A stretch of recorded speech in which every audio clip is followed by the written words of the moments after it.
rapaziada, tudo beleza? Odair Seixas aqui e você está no podcast do Triatlon de Boa. Nesse episódio eu conversei com Ale Paiva, um triatleta e ultra triatleta que na sua segunda participação no Ironman Brasil já conseguiu a tão sonhada classificação para o Mundial de Kona e fez bonito lá também. Conheci o Ale no Ultraman Brasil, o B515, no qual na sua primeira e única participação até o presente momento, ele foi segundo lugar com uma performance incrível de impressionar mesmo. Com um pequeno detalhe que, segundo o próprio Ale, só te fez mais forte. O Ale tem diabetes tipo 1 e é o primeiro ultra triatleta brasileiro com diabetes tipo 1 e o segundo do mundo. Foi uma conversa muito legal, o Ale é muito simpático, muita gente boa, divertido também. E por enquanto ele está dando uma maneirada aí nos treinos, mas em breve volta com tudo. Espero que você goste. Se você não é inscrito no canal ainda, se inscreve. Se estiver ouvindo aí nas plataformas de streaming, compartilha aí no grupo da assessoria, grupo da família. E vamos para o podcast.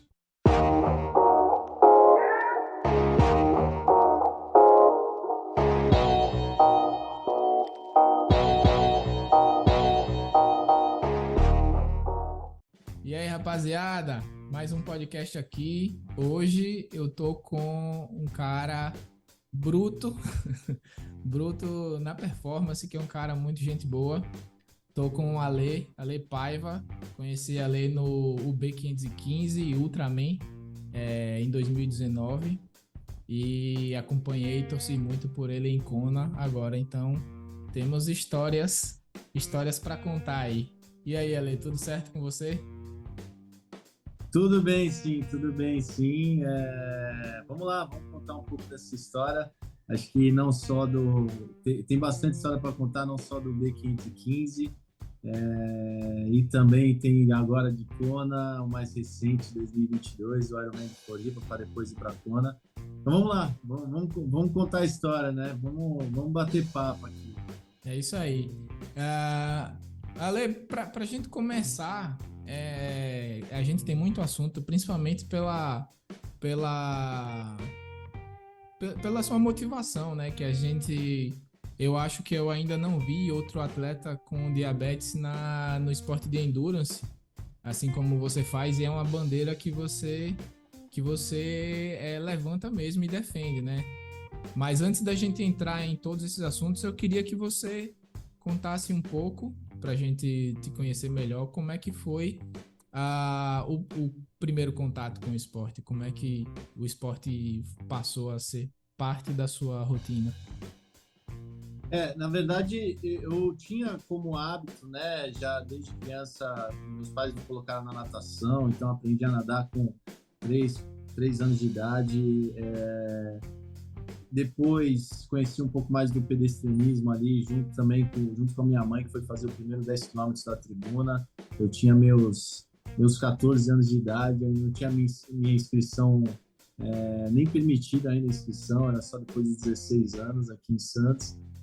Mas mesmo assim eu fui lá acompanhar minha mãe, fiz com o meu tênis de futsal nos 10 quilômetros da tribuna, o primeiro 10 quilômetros da tribuna. E aí, enfim, natação, corrida sempre de forma bem tranquila, fazia meu futebol também de final de semana com os amigos do colégio, com os amigos da faculdade. E para depois ali, logo que eu estava cursando a engenharia de produção, na verdade tinha acabado de entrar na Universidade Federal da ABC para cursar a engenharia de produção. Logo aos 19 anos, né, o primeiro ano de engenharia, eu passei muito mal, assim, de questão de urinar muito, para perder muitos quilos em poucos dias. Foi quando, em 2009, eu fui diagnosticado com diabetes tipo 1, né? Enfim, eu não sei até quanto a galera conhece, mas a gente tem alguns tipos de diabetes. Esse diabetes tipo 1 é uma coisa que a gente fala que já tem uma propensão, né? Já tem alguma coisa no próprio organismo, uma coisa hereditária, né?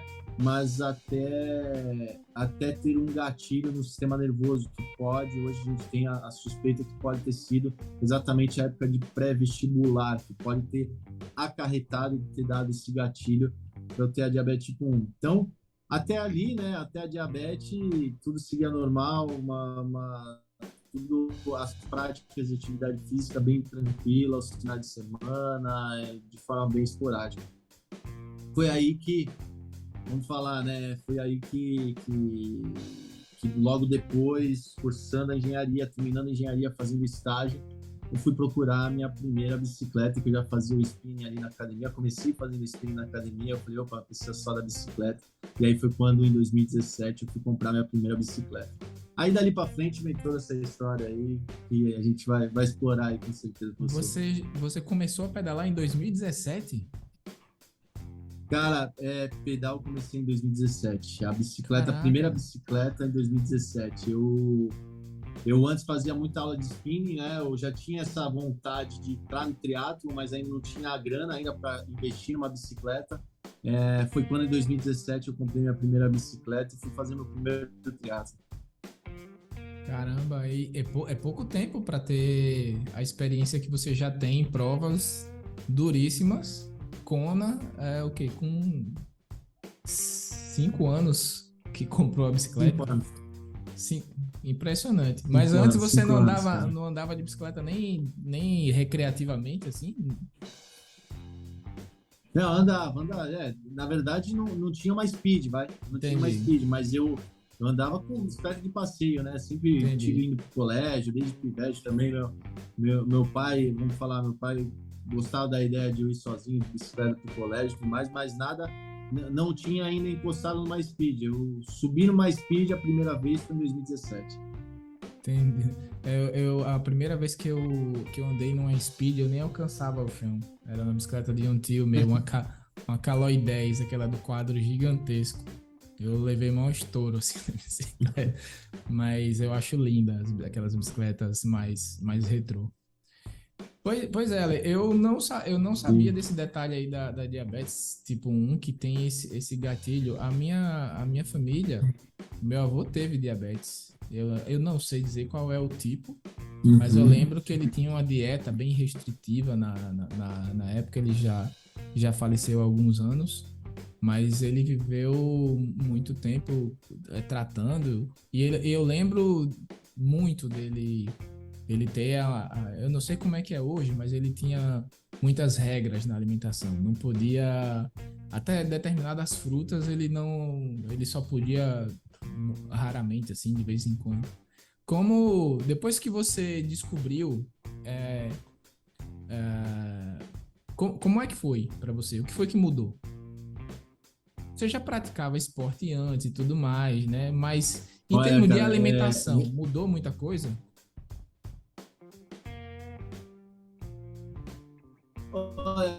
Eu, assim, é um choque, né? Não só para mim, mas para a família toda. E claro, quando você procura alguma coisa, informação na internet, procura informação, vamos falar bem superficial sobre a doença em si, ela te assusta muito, né? Na questão de, enfim, as primeiras coisas que aparecem aí é cegueira,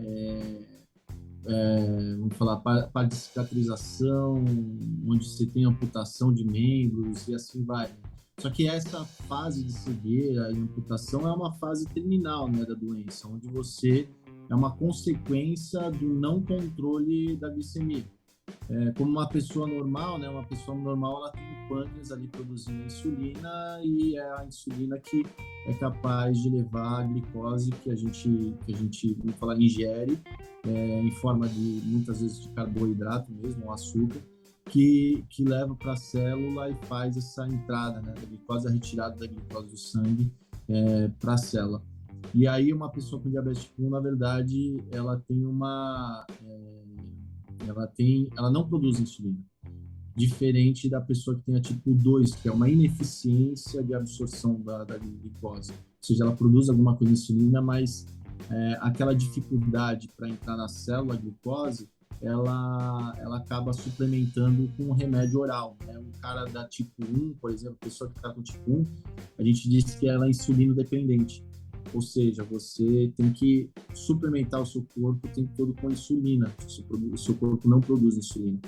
E aí, enfim, é uma adaptação, é uma aceitação, primeiro, da doença em si, de entender que você já não é uma pessoa normal, onde seu pâncreas está funcionando normalmente. E logo depois de buscar informação e instrução e orientação com especialista, né? No meu caso, eu procurei uma endocrinologista, que eu tive a sorte de encontrar hoje minha doutora, que é até hoje que me acompanha, que é a doutora Helena Trindade, onde ela instrui ali tanto a infusão de insulina, que no meu primeiro caso foi através de injeções, então eu tomava de 6 a 7 injeções por dia de insulina. Caraca. Nos primeiros 3 a 4 anos, é bastante coisa assim, de injeção. É uma terapia que muita gente utiliza ainda, e logo depois dos 4 anos, primeiros 4 anos, conhecendo um pouco mais da diabetes, vindo mais informações, eu fui conhecer a bomba de infusão de insulina. A bomba de infusão de insulina, você faz uma injeção a cada 3 dias, praticamente, onde é um adesivo que fica ligado um catéter 24 horas em você. Então, imagina o seu pâncreas do lado de fora. Ele não chega a ter uma tecnologia como um pâncreas artificial, que a gente chamaria, mas fica uma bomba de insulina pendurada em você o tempo todo, fazendo a infusão de insulina o tempo todo. Tem os lados positivos e os lados negativos, né? A turma acaba não indo para a bomba de insulina exatamente pela parte estética, né? Imagina você carregar uma bomba de insulina do seu lado o tempo todo. É um tamanho bem menor que um celular, né? Mas esse é o lado, vamos falar, que a turma acaba meio que pensando bastante em ir para a terapia de bomba de insulina. E o bônus é que você não precisa fazer 7 injeções por dia, né? Se você fizer 7 injeções por dia, contar isso durante um ano, cara, você vai ver a quantidade de injeções que você faz versus fazer uma injeção a cada 3 dias, né? Então foi isso que eu pensei ali na hora de tomar a decisão de ir para a bomba de insulina, e hoje é a terapia que eu utilizo e utilizei durante todas as provas que eu fiz até o momento, desde 2013, quando eu passei para a terapia de bomba de insulina. E nesse tempo mudou a tecnologia? Ela evoluiu ou continua com o mesmo hardware lá? Teve novidades? Evoluiu sim. 2019, quando eu fiz meu primeiro Ironman, eu fiz com uma bomba de insulina, onde ali ela não tinha a tecnologia específica de cortar a infusão de insulina num caso de uma previsão de hipoglicemia. Então, em 2019, eu tinha um risco muito alto durante a prova do Ironman Brasil de ter uma hipoglicemia muito mais alta, um risco muito mais alto do que os casos que aconteceram das provas do B515, que aconteceu em 2021, em outubro de 2021, e também os Ironmans que eu fiz no ano de 2022, agora no Ironman Floripa, classificando para Kona. Legal, interessantíssimo. Com relação à logística das provas, a bomba atrapalha? Uhum. Como é que é isso? Em 2019 ela atrapalhou um pouco pelo fato de ela não ser a prova d'água. Então eu tinha que ir para a prova, a primeira parte de natação sem a bomba de insulina e conectar ela. É uma conexão simples, assim, bem nada complexo. Simplesmente tem um adesivo colado ao corpo, onde tem um conector ali. Quando eu saio, eu fui lá e coloquei esse conector e segui com a bomba de insulina até o final da corrida. Já em 2021 e 2022 ganhei um pouquinho mais de tempo, tanto no B quanto no Ironman agora, porque eu já saí com ela, porque a bomba que eu tenho hoje, ela é a prova d'água. No B, e aí a logística nadou? Acaba... Nadei com ela. 10 quilômetros com a bomba, e ela não, ela deve ser um formato que realmente não atrapalha, então. Não atrapalha, ela é bem menor. Eu tô com ela aqui agora, ó. Ela é vamos falar, comparado a um Garmin, ó. Eu tô com um Garmin aqui do lado. Uhum. Tá vendo? Tô interessante. Ela é uma coisa assim. Nela aqui, na tecnologia dela aqui, na verdade, tem uma parametrização. E aqui tem uma bobina, né? Onde com essa parametrização ela entende o quanto de insulina que eu vou precisar basal ou quanto de insulina quando eu vou ingerir alguma coisa, ela faz o cálculo automático e aí faz a infusão de insulina no meu corpo. Então, não atrapalhou, ela ficou nas minhas costas, aqui bem na lombar, atrás, aqui conectada ao meu corpo, e ficou solta aqui na minha lombar. A roupa, enfim, a roupa de borracha, vamos falar, fixou ela de uma forma que não me atrapalhasse durante os 10 km do B515 e também não atrapalhou no Ironman Floripa e também no Ironman de Kona. Interessante. Olha, e com relação, que eu imagino que, principalmente que você só faz, eu imagino que talvez você já tenha feito provas curtas, mas eu conheço a sua trajetória das provas longas e muito longas, né? 3 dias de prova. A suplementação, como que funciona? Você tem a bomba, me parece que ela já tem um certo grau de inteligência e tal, mas como é que é montar um plano de suplementação para uma prova como o Ultraman, que são 3 dias bem intensos? Olha, aprendi muita coisa durante o Ultraman, tá? Como você falou, é uma trajetória, vamos falar, bem curta no triatlo, né? Para, por exemplo, buscar o B515 logo em 2021. E eu aprendi muita coisa. Por que eu aprendi muita coisa? Eu fui bem cru no primeiro Ironman que eu fiz em 2019 na questão de alimentação. Assim, eu usei o que eu usava no treino. Não fiz contagem de quantos de carboidrato que eu ia ingerir por hora, nem sódio, nem nada, cara. Eu fui do jeito que eu treinava. Vamos sofrer do início ao fim, e foi assim que eu fiz em 2019. Depois, aprendendo um pouco mais, até o Ironman trouxe algumas lições para mim, questão de carboidrato, conversando com outras pessoas, vamos falar, surpresa de outras pessoas de como que eu planejei durante a minha prova. A turma se assustava bastante, mas Ale, como você não fez uns 80 gramas de carboidrato por hora, por exemplo, uns 60 gramas? Não, cara, eu fui com o meu sentimento, e assim que eu ia tendo fome, assim que eu ia tendo sede, eu ia tomando e terminei o Ironman. Então aí eu fui aprendendo, pegando bastante informação com pessoas mais experientes no triatlo, para chegar em 2021 um pouco mais preparado. Não cheguei 100%, aprendi muita coisa, principalmente com a parte de sódio, né? Por exemplo, cápsula de sal, eu levei vamos falar, um pote pequeno com 30 cápsulas de sal. Achei que aquelas 30 cápsulas de sal seria o suficiente para mim. Aí, quando eu cheguei no primeiro dia, a turma já se assustou, mas só vai tomar 30 cápsulas de sal? Então, eu gastei as 30 cápsulas de sal num dia só. E aí, depois eu fui buscar mais cápsulas de sal para conseguir fazer os outros 2 dias, sabe? Exatamente para não ter a cãibra, né? Porque a cãibra, ela te para, né? Então, eu tinha que manter pelo menos o meu corpo forte ali até o terceiro dia, que é a corrida dos 84. Com informação e com troca de informações de pessoas mais experientes do triatlo.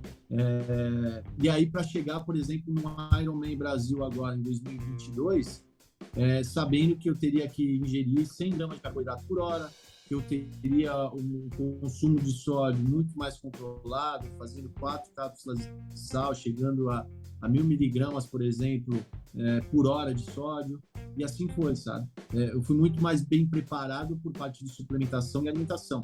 Lembrando, né, tudo isso controlando a glicemia, né? Porque a glicemia, para mim, onde que eu controlo? Porque a hipoglicemia, que muitas pessoas têm, grandes atletas têm também, não necessariamente com diabetes, a hipoglicemia, ela te para.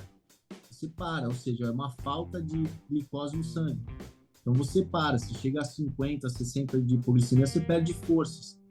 E quando você tem uma hiperglicemia, que ali é acima de 180, por exemplo, que a gente fala, de glicemia, o teu corpo começa a doer um pouco mais, começa a sentir um pouco mais de incômodo durante a atividade física. Então, esse sempre foi o meu principal foco, foi manter a glicemia entre 70 e 180. Eu já entrava numa prova preocupado com isso, então por isso que eu não me preocupava com a parte de alimentação. E eu olhava a minha glicemia, ela com essa bomba de insulina, eu consigo olhar na tela da bomba de insulina e verificar quanto que está a minha glicemia ali. Para conseguir manter ela nessa glicemia alvo, né? vamos falar, entre esse range, né, de 70 a 180. Você precisa ficar Então, olhando isso a bombinha lá ou ela... preciso, preciso olhar. Eu preciso olhar. Entendi. E assim, ela vai mudar, ela vai ter uma previsão também, né, de glicemia. Ale, ela tem um aviso aqui de uma seta para baixo, duas setas para baixo, mostrando qual que vai ser a velocidade de queda da glicemia. Então, por exemplo, se agora eu tô com 100, se ela me mostrar uma seta, eu sei que, opa, eu tenho que me alimentar, porque vai começar a descer. E aí, se ela começar a descer e chegar a uma hipoglicemia, ou seja, abaixo de 70, eu vou parar, eu não vou ter forças mais. Então, era a hora que, por exemplo, eu me alimentava. Em nenhuma das provas, só o Ultraman, como é muito mais extenso, mas em nenhum Ironman eu tive que inserir ou fazer infusão de insulina por conta de alguma coisa ou de algum carboidrato que eu estava ingerindo. Porque o meu corpo já estava retirando com atividade física, já estava retirando a glicose, toda a glicose, todo o carboidrato que eu ingeria.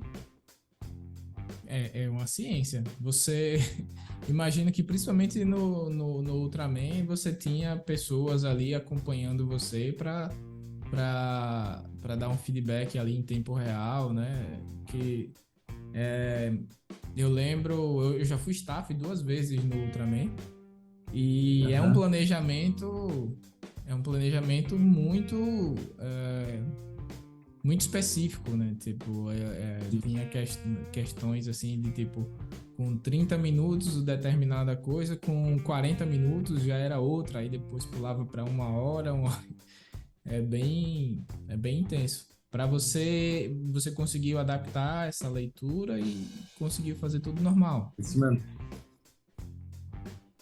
Exatamente. Eu fui aprendendo, fui aprendendo. E principalmente durante o Ultraman mesmo. Eu tinha algumas metas ali, tanto de hidratação quanto de alimentação. Tem pessoas aqui que já foram do triatlo, o Fábio Carvalho, Marcos Fernandes. Essa turma me instruiu, me orientou, que eles são daqui de Santos também, né? Hoje eu moro em Santos, São Paulo. E eu saí com algumas metas, sim, no Ultraman. E também durante o Ultraman mesmo eu fui aprendendo, perdi a força, sabia que era alguma coisa em relação à alimentação, então no segundo dia vamos aumentar um pouquinho mais de sódio, vamos aumentar um pouquinho mais de carboidrato para conseguir ir forte até o final. Perfeito. É muito legal, inclusive um post que você fez sobre Kona, que acho que foi um americano que estava correndo com você, que ele viu a frase, né, que você comentou, tipo, a diabetes me fez mais forte, alguma coisa nesse, não lembro exatamente as palavras, isso aí. A mensagem é essa. E deve inspirar muita gente também, né? Muita gente deve falar sobre isso com você. Com certeza. Acho que hoje é um dos grandes incentivos de eu continuar treinando, continuar fazendo provas. Em 2019, que teve essa evidência maior em relação à diabetes, com a Sociedade Brasileira de Diabetes me premiando como atleta do ano em 2019 e também atleta do ano em 2021, da Sociedade Brasileira de Diabetes, tendo um pouquinho mais de visão, tendo contato com a turma que precisa de informação sobre a diabetes. Eu tenho vários casos aqui de Instagram, via Instagram, a turma entrando em contato comigo, meu filho acabou de ser diagnosticado com diabetes tipo 1, você tem alguma coisa para falar com a gente, alguma orientação?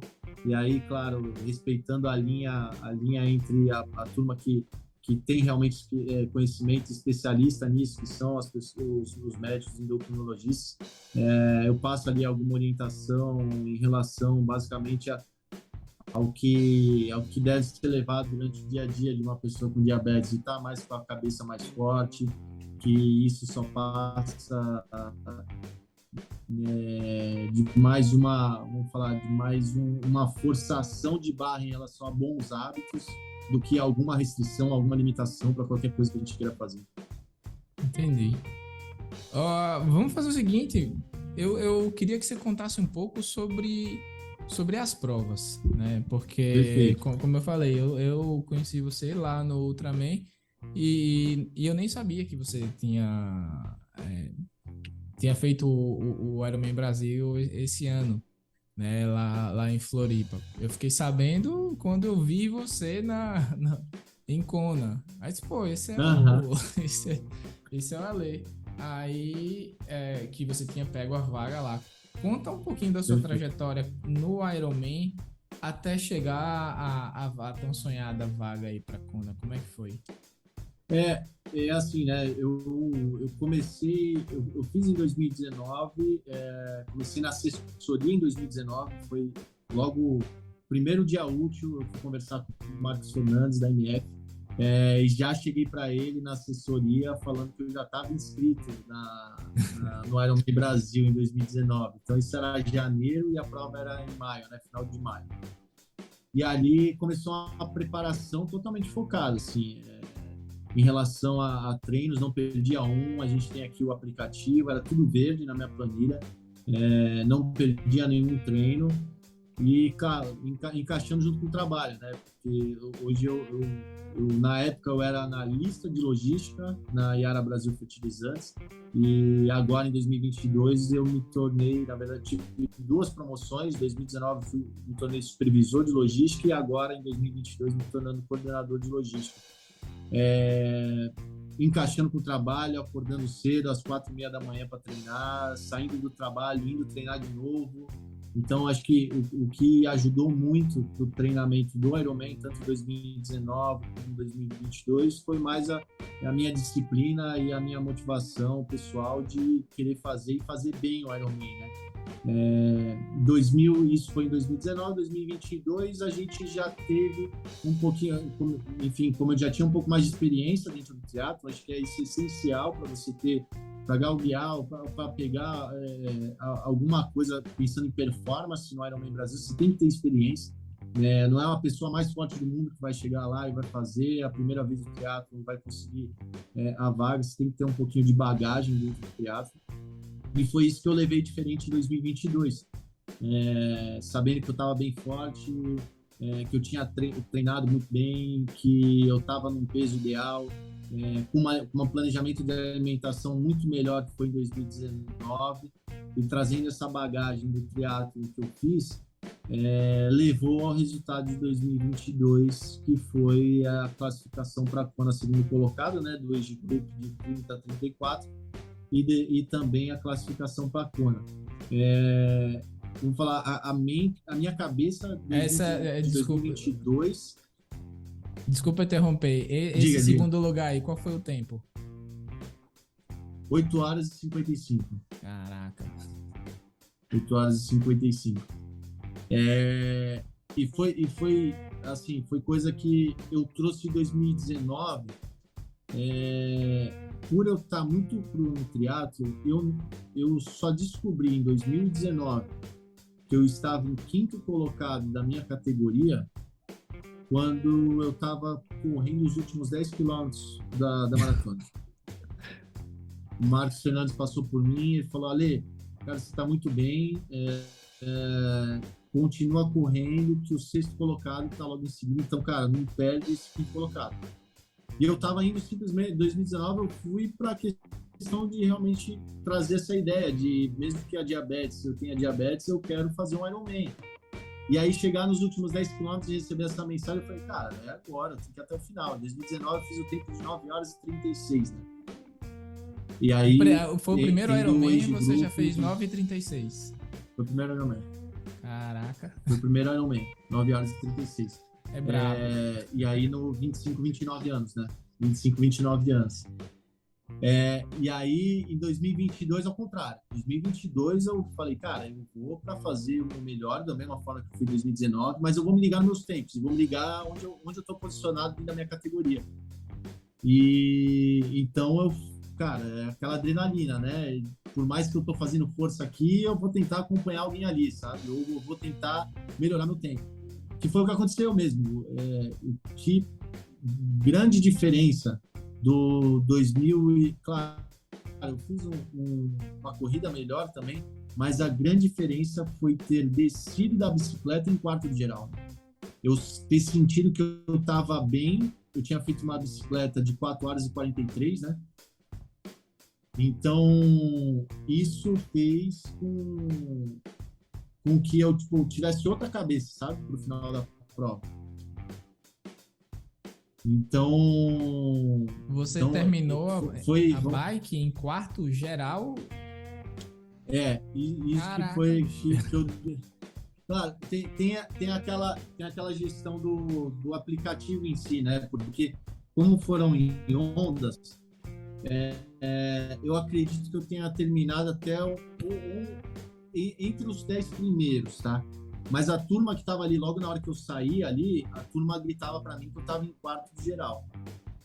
E aí eu acabei perdendo posição, né? Indo para 14º por conta da minha corrida, que foi a minha melhor maratona, fiz 3 horas e 10, mas a turma que veio em seguida fez sub 3. Então você imagina, eu tinha descido da bicicleta, eu tinha descido da bike com 10 minutos à frente do segundo colocado da minha categoria. E eu perdi esses 10 minutos durante a corrida. Então a bike realmente é a grande influenciadora assim, de eu ter ido até o final com o segundo colocado, enfim, completando como segundo colocado. A diferença do segundo colocado para o primeiro colocado foram de 10 segundos. E do segundo para o terceiro foram de 10 segundos também. Não tinha tempo para, não tinha margem para nenhum erro, né? Tava ali só E foi a esperando. prova foi a prova que mais doeu assim para mim, porque chegou ali o finalzinho ali dos 8 quilômetros, cara, parecia que nas pernas não esticavam, sabe, não dobravam. Tava esquisito, assim, eu tava empurrando minhas pernas, empurrando o quadril, tava bem, tanto que a minha chegada foi bem sofrida ali. Quer dizer, eu ia dizer imagino, mas eu não imagino não. Impossível. Ô, Ale, mas Foi assim, duro, foi duro. eu quero saber das histórias de Kona, mas aí eu queria voltar um pouquinho no tempo e saber, é, porque voltar um pouco sobre o Ultraman, né? Que Ultraman é uma prova assim que eu gostaria muito de fazer, eu pretendo fazer, né? Lógico que não com as pretensões aí. Eu lembro do que você falou lá naquela confraternização, né? Naquele que tem depois, você falando que a primeira maratona você queria ganhar. A segunda podia deixar pro Eric, mas a primeira você queria ganhar. Mas eu achei muito legal. Mas me diz como é que foi, porque são 3 dias bem duros. Mas eu fui staff do Alex, inclusive, em alguns treinos de 10 horas de bike, de 8 horas. Como é que foi se preparar? E quanto tempo você se preparou? Porque você fez uma prova pensando no pódio já, não foi? Não foi Não, pensando foi o no quê, cara? pódio. Não foi. Cara, essa prova, eu me preparei 2 meses, cara. Não, eu vou 2 desligar aqui. meses. Eu vou desligar. Tchau. Eu me preparei 2 meses, cara. Eu tinha uma base muito boa. Eu tinha uma base de Ironman, e isso o Marcos Fernandes ele sempre colocou na minha planilha pensando em provas de endurance por conta do resultado que eu entreguei em 2019 ali no Ironman Brasil. E a gente teve Covid, né? No meio ali de 2019 para 2021 até chegar a prova. Você pegou? Eu não peguei. Na verdade, eu peguei. Não, peguei, desculpa, peguei. Eu peguei e foi foi em fevereiro de 2021. O que aconteceu? Em 2021, na verdade foi adiado 2020, houve o cancelamento total, não haverá Ultraman Brasil em 2020, foi logo no início, no primeiro semestre de 2020 que eles deram essa informação, então não haveria prova. Só que no segundo semestre de 2020, eles deram a chance de fazer ainda no primeiro semestre de 2021, né? De fazer em abril de 2021. E aí foi quando a gente tomou a decisão de iniciar o preparativo em janeiro de 2021. Cara, em janeiro de 2021 eu iniciei meu preparativo e eu lembro de fevereiro eu ir fazer um pedal sozinho de 210 quilômetros, que a gente sai daqui de Santos, vai até Maresias, até o pico de Maresias e volta. Eu fui sozinho. Eu fiz na parte da manhã. e na parte da noite eu estava jantando e eu parei de sentir o gosto dos alimentos que eu estava comendo. E aí foi quando eu peguei Covid, em fevereiro de 2021. E aí, logo em seguida, 2021, eu lembro que a gente fez uma reunião com a turma, com o Alexandre Luna, enfim, com a diretoria do B515, e eles adiaram a prova. Falei, pô, graças a Deus, pelo menos o Covid agora eu fico mais tranquilo. E é mais tranquilo, entre aspas, né? Na questão de que eu já peguei Covid, não vou pegar de novo. E aí, quando eles adiaram, eles não adiaram para outubro, né? Porque a prova aconteceu em outubro de 2021, né? Mas eles adiaram um meio termo ali, se não me engano, era em agosto. E tinha as chances de fazer em agosto. Então a gente parou o treinamento para o B515. Continuei treinando, mas não com foco no B515. Onde a gente tomou a decisão de que voltaria a treinar ali mais para início de abril. E aí, de novo, veio, durante esse meio termo, no meio de abril ali, tomou a decisão de que levar só até outubro. Aí, o que eu fiz, cara? Eu tinha que fazer uma cirurgia nos olhos para miopia e astigmatismo. Uhum.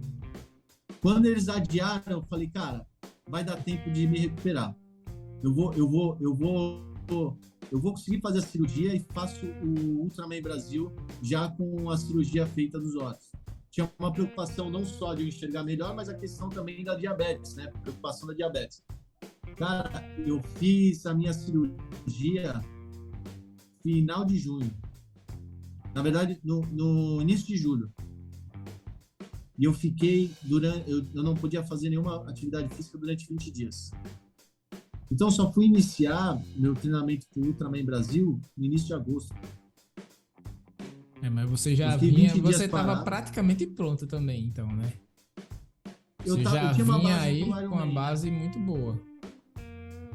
Mas eu fiquei 20 dias parado, né? 20 dias parado, onde eu não fazia... Tanto que eu voltei, eu lembro de ter voltado com o ciclismo no rolo, para evitar qualquer impacto ou qualquer coisa que eu fosse na rua, sabe? Nos olhos. Eu lembro de ter feito um treino de 7 horas no rolo. Caraca. No Zwift. Meu recorde no rolo foi cara. 5 horas. Eu fiz 5 horas. 150 quilômetros eu fiz no rolo. É insano, né, cara? É horrível. É insano, né? É horrível. É insano, né? É insano, né? É horrível. Sei realmente treinar em agosto, que foi a prova, se não me engano, 15, 16, 17 de outubro, alguma coisa assim. Tinha uma base, e aí o treino foi assim, foi tudo apertado, né? Então, não parei de treinar de agosto até outubro. Certo. E na prova? Como é que foi a prova?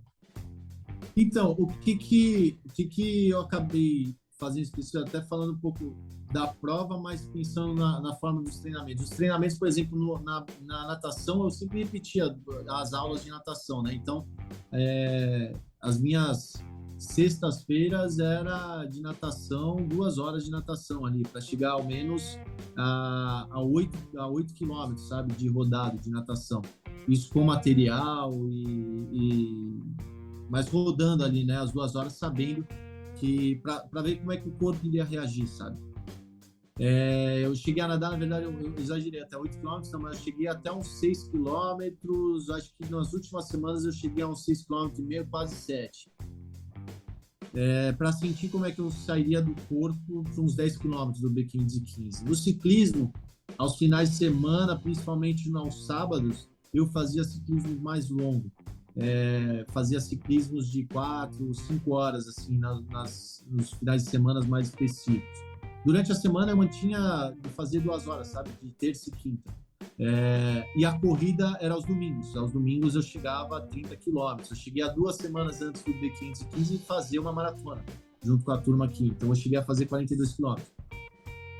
Essa foi a base, basicamente. Foram os treinos chaves, assim, para entender que eu aguentaria ir até o final do B515.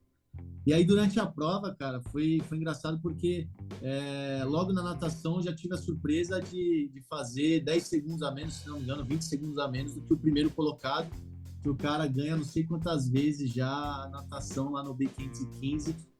Era aquele amante, né? Então ali... Rodrigo, Isso. que ele nada, Eu, ele botava sempre uma distância boa na frente dos caras, né? Você chegou na frente dele? não, eu cheguei 20 segundos depois. Que Pô. foi pouca diferença, sim. Na transição você virou já, então. Na transição eu já virei. Eu lembro de passar por ele, ele tava sentado lá na cadeira, lá, aguardando recuperar o fôlego. Eu já saí correndo, fui com a turma ali, com o staff, pegar a bicicleta e já saí pedalando. Então, já fui para a transição e aí, se não me engano, o Eric me passou no quilômetro 30 ou 35 já no ciclismo. Que ali, dali para frente, ele liderou até o final do terceiro dia, né? E o ciclismo, eu tive um problema no primeiro dia que eu não levei para o segundo dia, que foi o quadro da minha bike ali. Eu fiz uma P3, né, uma Sembrado P3. O quadro da minha bike ali tava pegando um pouco no pneu, ficou até no pneu, na roda, né, de carbono. Ficou até pegando um pouco lá, depois ficou toda marcada. Mas eu consegui fazer, vamos falar, um tempo próximo que eu tava treinando, tá? E aí no segundo dia e no primeiro dia já com essa diferença do Eric, né? O Eric já tava na frente no B515.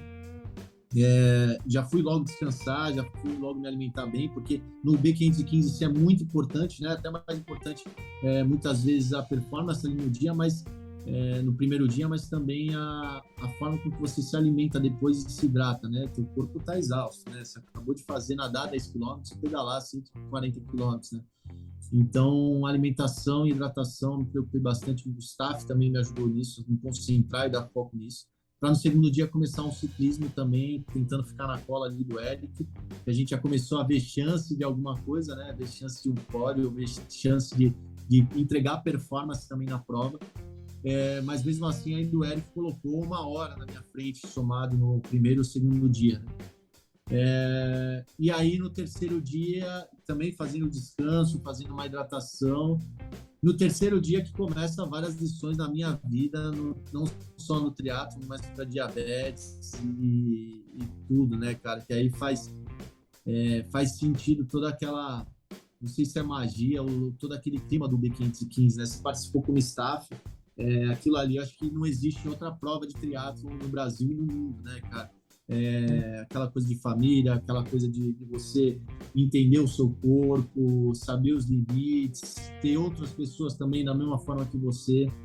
Então, a primeira lição ali no primeiro, vamos falar, uma coisa que eu levo para mim até hoje na maratona. Eu estava fazendo uma maratona muito forte, primeira maratona, como você falou. Eu saí com aquela brincadeira ali com o Eric de que a primeira maratona seria a minha, porque eu fiz minha melhor maratona da vida ali. Eu passei para 3 horas e 20.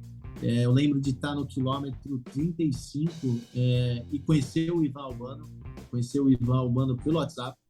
O Fred, que estava ali no carro madrinha ali na frente, ele me chamou, estava correndo, tinha colocado um pace ali para 4,35 por quilômetro, para fazer a primeira maratona e ir até o final. E aí o Fred me chamou e falou: Ale, tem um cara querendo falar com você no telefone. Eu falei: pô, cara, eu tô no meio do B515, bicho, o que você quer? O que você vai mostrar, né, que é importante no telefone? E aí tava lá por WhatsApp vídeo, o Albano me dando força, falando que eu tava fazendo uma das melhores maratonas, e se eu seguisse naquele ritmo, né, faria uma das melhores corridas do B515, das edições do B515, que eu continuaria daquele jeito, que eu teria grande chance de fazer entregar uma bela performance ali nos 84. E essa é a primeira edição, né? Eu conheci o Ivan, um cara super conhecido, com uma bagagem do jeito que ele tem ali de triatlo, né, cara? Porra, que sensacional, né? E aí a segunda que eu tive lição ali para mim foi passar pelos 40 quilômetros e encontrar o Alexandre Ribeiro torcendo por mim, né, cara? Porra, Alexandre Ribeiro, velho. O cara é fera demais. Multicampeão do Havaí e tá ali esperando você passar. Então, cara, o cara gritando meu nome, velho. Eu com 4 anos de triatlo, bicho. Então, aquilo ali também foi uma coisa que eu marco para minha vida. E aí depois o Eric passou por mim, cara. Fiz as 3h20, ele fez 3h30 e depois ele reduziu ainda. Eu acho que ele fez 3h10, 3h15. A segunda maratona dele, fechando para 6h45, 6 horas e pouco. Uma baita de uma performance que ele já queria vir entregar há muitos anos, né? Que ele não estava entregando por alguns problemas de estômago, que depois ele compartilhou comigo.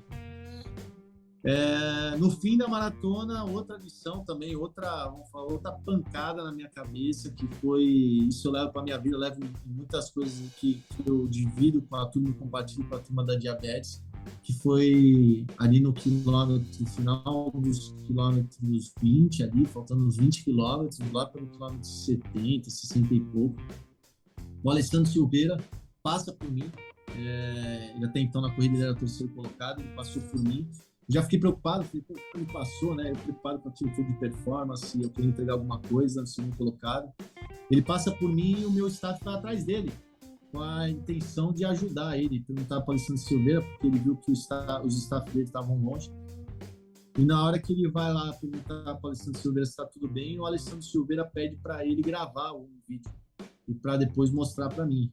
E é o vídeo hoje que está no meu Instagram lá, que eu mostro com o maior orgulho e falo o nome dele para muita gente aí, onde ele fala no vídeo correndo durante a corrida do UB515 de que, para que eu não me importasse com a ultrapassagem dele nos 84 quilômetros, que o que eu estava fazendo ali, tendo diabetes, estava mostrando um baita de um exemplo de superação, não só para todo mundo que tem diabetes, mas para ele, porque ele teve os pais com diabetes e teve problema com o pai que faleceu com diabetes, com complicações da diabetes, e que eu estava dando um baita de um exemplo a ele, que ele se orgulhava de ter participado comigo do UB515 da edição 8, né, que foi esse ano de 2021. Então, vamos falar, uma mensagem que eu guardo durante uma das maiores experiências que eu vou ter na minha vida, que foi o UB515. Pois é realmente impressionante a energia, né, que essa prova tem. Quem vai assim para fazer de staff já sonha ali. Então, provavelmente eu ainda vou mais alguma vez como staff antes de conseguir me inscrever, né, para fazer essa prova. Mas assim, se fosse uma o problema maior é realmente a preparação, né? É muito tempo investido, né, para esse negócio, para esse desafio, mas é fantástico. Eu ano que vem provavelmente eu não vou. O Alex vai de novo, né? Mas provavelmente eu não vou conseguir ir. Mas eu gostaria de estar lá pelo menos como staff. É uma baita prova, cara, uma baita prova. E ela ali terminou para mim fazendo todo o sentido da prova em si, né? Eu fazendo a chegada ali, o Alexandre Luna sempre espera todo mundo ali na chegada. E eu quis deixar claro ali, deixar uma mensagem, ele falar, Ale, se tem alguma mensagem para dar, e eu fiz questão de pegar o microfone ali e deixar bem claro para meus pais ali que a diabetes só me fez mais forte, é a frase que eu levo hoje para toda a prova que eu vou. Porque a gente sabe que quando acontece alguma coisa com o filho, não sou pai ainda, mas devo ser, tenho esse sonho de ser, e a gente sabe que os pais são os primeiros a ficarem mais preocupados, e até mesmo com a diabetes, a gente sabe do sentimento até de culpa, né, de ter o filho com diabetes. Isso que passou pelos meus pais lá no diagnóstico, e eu consegui, depois de quase 11 anos aí de diabetes, conseguir mostrar para eles e passar essa frase para eles de que não se sintam culpados jamais, que a diabetes só me fez mais forte. Eu tô aqui no B515, completei o 515 por conta disso. Pois é, e você, pra gente fazer um link aí com a meca do Ironman, com o Kona, eu não vi se você fez a corrida toda com o boné, mas na chegada você chegou com o boné do B515. Antes da gente passar para contar um pouco da história de Kona, quando é que você vai fazer de novo? O B515, ó, cara, eu não sei nem quando eu vou fazer um sprint de novo. Eu tô meio de ressaca do Ironman. muito mais porque, como você falou, o Ironman, não só o Ironman, mas qualquer prova de triatlo precisa de muita dedicação e tempo, né? Principalmente tempo para a gente.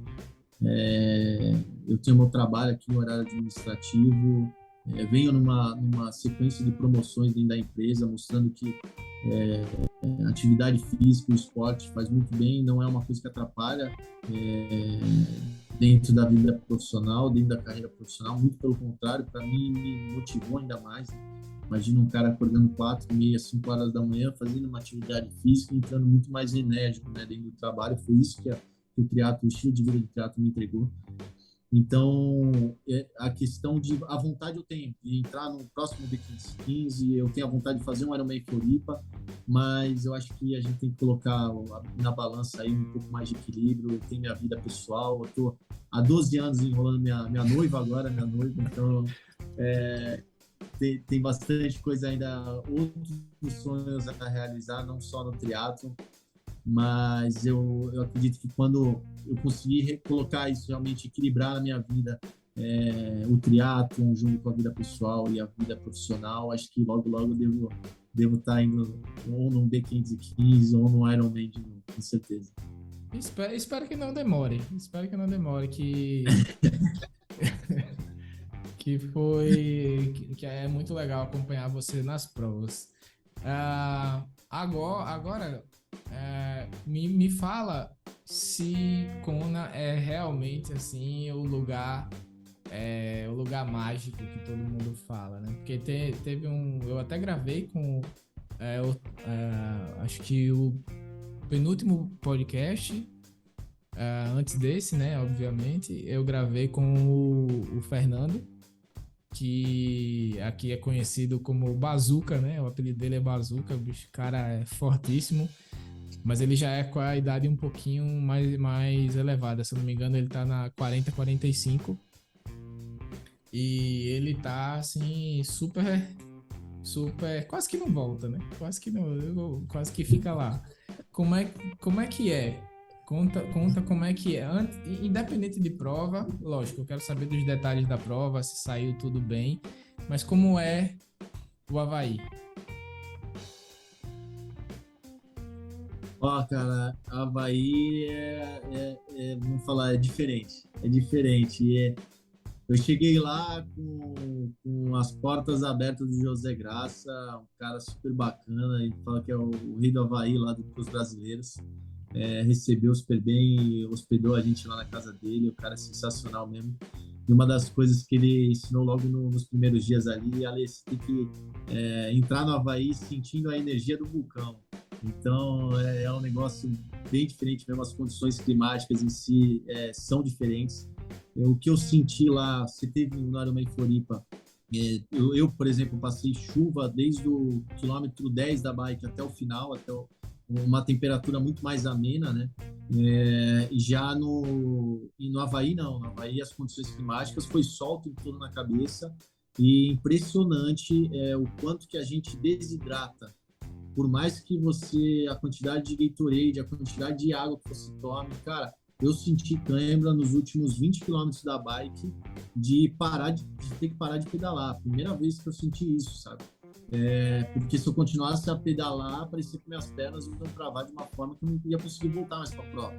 Então, realmente, as condições climáticas do Havaí e também de você saber que você está com pessoas de altíssimo nível entregando da melhor performance do triatlo, isso realmente faz ter a magia de competir no Havaí.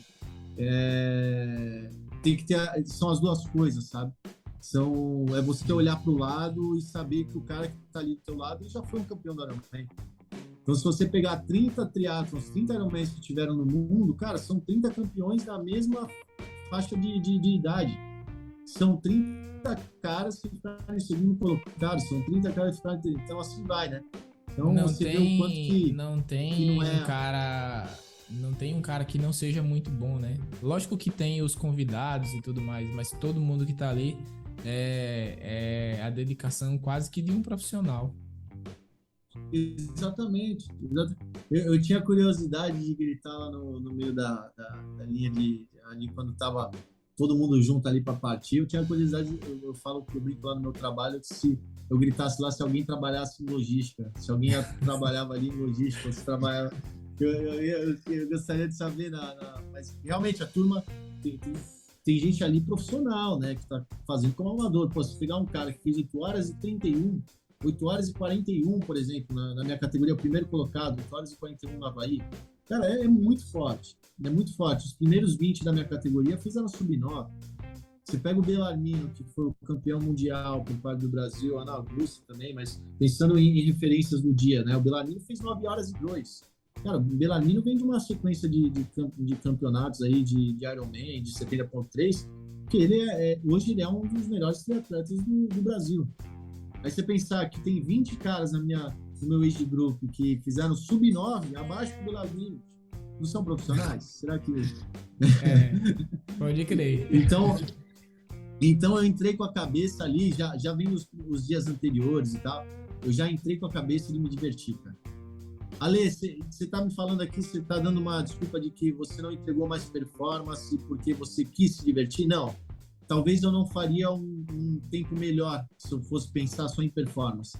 Mas o que eu posso te dizer com total certeza é que eu me diverti do início ao fim, bicho. E é isso que eu queria buscar no Avaí. Pô, do Avaí vai pra onde mais? Não tem pra onde ir, cara. Não tem pra onde ir. Vou aproveitar, deixa o tempo passar aqui, entendeu? Pode crer, cara. E eu imagino que deve ser uma sensação muito louca você... porque você falou, ilustrou muito bem, né? Você tá ali com 30 pessoas que chegaram em primeiro na sua categoria no mundo inteiro. É realmente uma seleção dizer que são a seleção dos melhores no sentido da entrega da performance, né? Não é questão de desmerecer quem chegou mais para trás, não, nada disso. É que realmente quem tá ali é que teve a melhor entrega. Se você pensar na lógica, se você ficar entre os top 30, você ganhou o Ironman. Exatamente. É praticamente isso, né? Mas é isso. Acho que esse é o clima realmente que traz do Avaí, e além da paisagem em si, né? De você, por exemplo, entrar no mar, a primeira impressão que você fica, quando você entra no mar, você visualiza tudo no mar. Você nada junto com o peixe. É diferente aqui tanto em Florianópolis como em outros lugares do Brasil aqui, onde você não enxerga nada. Em parte de competição, por exemplo, de performance, muda muito você conseguir visualizar melhor um pé, por exemplo, na natação. Verdade. Entendeu? Eu não sei em quantos lugares do mundo você tem essa mesma sensação, mas é isso que eu tive lá. Foi a primeira vez que eu fiz fora do país, né? Um triatlo. E aí, quando você vai para o pedal, cara, o pedal são 90 km reto e 90 km volta. Em Floripa, você faz 2 voltas, né? No mesmo percurso. Então, são coisas assim que faz o diferencial do Ironman. São as condições da prova e também a turma que está fazendo. Perfeito. Você encontrou pessoas que já te conheciam da sua missão lá no Avaí? Sobre divulgar a questão da diabetes e tudo mais? Eu apresentei muito mais do que me conheciam. Apresentei muito mais do que me conheciam. Hoje, eu sou muito mais... Vamos falar, a turma me conhece muito mais aqui em Santos, por ter a amizade, enfim, no triatlon aqui. Em Santos, a gente tem uma amizade que é muito concentrada, né, muito centralizada, principalmente porque a gente tem grandes referências no triatlon aqui em Santos, que faz essa centralização. O Fábio Carvalho, como disse, o Marcos Fernandes, a turma aqui acaba centralizando, né, a sociedade, eu falar a comunidade de triatletas, e também na diabetes, por conta da Sociedade Brasileira de Diabetes, que fez essas 2 premiações no ano de 2019 e 2021. Perfeito. Você falou só um parênteses, você falou do Marcos. Eu chamo de Marquinhos, né? Sei lá, ele não me conhece, mas eu conheço ele. Eu encontrei, eu tava fazendo um vídeo que meu treinador fez o 70.3 aqui de Maceió e o Marcos veio, né? E aí, na hora que eles estavam lá na Sim. fisioterapia, o Marcos estava lá, conversando com a galera e tal. Pô, eu queria tirar uma foto com o cara, mas fiquei com vergonha, assim, e não fui falar com ele, não. Mas ele ainda saiu no meu vídeo Ah, ainda. Falar pra ele na na próxima. próxima, vá falar com ele, porque ele é um dos caras que sou suspeito a falar, mas ele é um cara totalmente disponível, acessível, cara, porque ele é um cara que, vamos falar, tem muito pé no chão, de conversar com todo mundo, falar com todo mundo. Ele é um cara super bacana, bicho. Pode crer, pode crer. Manda um abraço aí pra ele, se encontrar com Vamos ele. mandar, vamos mandar, vamos mandar, vamos mandar. Ale, eu gostei muito de conversar com você, como eu falei, não vou tomar muito do seu tempo, mas primeiro, antes da gente finalizar, eu queria que você já meio que deu aí uma deixa, que vai dar uma descansada, né? Que por enquanto vai focar em outras coisas, mas planos ainda nenhum mesmo, nenhum plano, nem prova de short, nada disso. Devo voltar. E isso é certeza, o triatlo não vai parar. O meu estilo de vida de triatlo faz parte hoje, como eu falei, da minha performance entregar tanto na carreira profissional como também para diabetes, controle da diabetes. Hoje me ajuda muito esse estilo de vida, né? De acordar cedo, praticar atividade física, se alimentar bem. Então isso me ajuda muito. Não vou deixar de praticar. Eu acredito que em 2023 eu faça prova mais curtas. Eu não sei ainda se um short ou um olímpico, ou até mesmo um 70.3, que eu não fiz ainda, eu não fiz nenhum 70.3. Então, eu com certeza vou estar presente numa prova de curta ou média distância. Agora, as provas de longa distância, como Ironman, ou até mesmo como ultra distância, como Ultraman, essa aí eu vou ter que pesar um pouquinho mais para conseguir administrar meu dia a dia e administrar os outros sonhos e os outros sonhos que eu gostaria de realizar ainda na vida pessoal e na vida profissional, que essa eu vou ter que colocar um pouquinho mais na balança e pensar um pouco mais. Muito sábio. Tá certíssimo. Bom, O vamos lá, com triatlon, certeza. triatlon tem que ser legal, né? No, é por isso que o nome do meu canal é Triatlon de Boa. Não é. Eu até no primeiro podcast que eu gravei foi com o Luna, com o Alexandre Luna. E aí ele falando sobre isso, que não é incentivar uma. E você fazer por fazer, sem treinar, sem querer evoluir. É triatlon de boa que, tipo, você não é obrigado. Então, que faça ser legal. Por isso que é o triatlon de boa. É você fazer. É isso mesmo. Tá ferrado lá no longo de 6 horas, 7 horas de bike, mas foi você que escolheu, então vai de boa. É isso.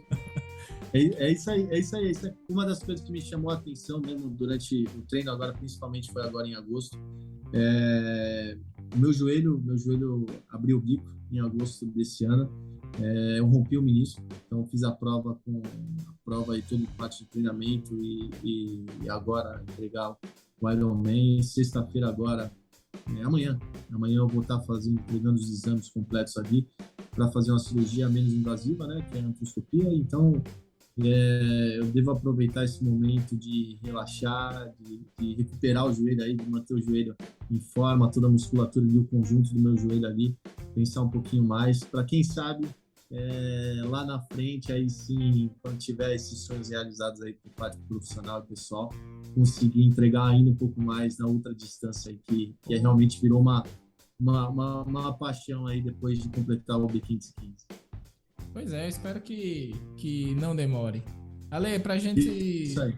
pra gente finalizar, eu gostaria de agradecer pela sua disponibilidade, pela sua simpatia.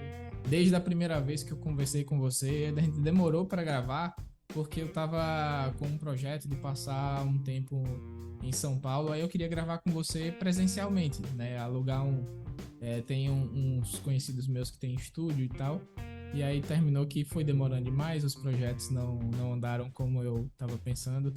Aí, de qualquer forma, obrigado por ter esse tempinho aí para contar pelo menos uma parte da sua história, né? Agora as pessoas procuram o resto lá, stalkeando no Instagram e nas No redes Instagram. sociais. Ale, deixa um recado aí pra galera do Triatlon de Boa. Cara, deixa o recado, a medalha, né? Medalha aqui, ó. Vale a pena, turma. Vai lá Linda. passar essa experiência na Havaí. Então, Não é pra todo seja no mundo, né? Não é Legacy, pra ou todo seja, mundo, mas é linda demais. mas vale a pena. Vale a pena, vale a pena. Não importa o quanto que vai sacrificar aí, mas vale a pena passar essa experiência lá, se divertir. Acho que a gente, claro, quer entregar performance, por mais uma conversa que eu tive lá com muita gente de lá. A gente que entrega performance em uma prova de Ironman e se classifica para Kona, a gente às vezes coloca uma pressão muito grande na gente de entregar ainda mais performance em Kona, né? Mas eu acho que antes disso a gente tem que comemorar, não importa o resultado que a gente faça em Kona, porque estar lá em Kona já é uma baita de vamos falar, uma baita de uma lição, uma baita de experiência de vida. Então, seja no primeiro colocado ou no último colocado da categoria que você faça em Kona, cara, comemora, porque isso vai fazer bem para a cabeça, vai fazer bem para a continuidade dentro do triatlo.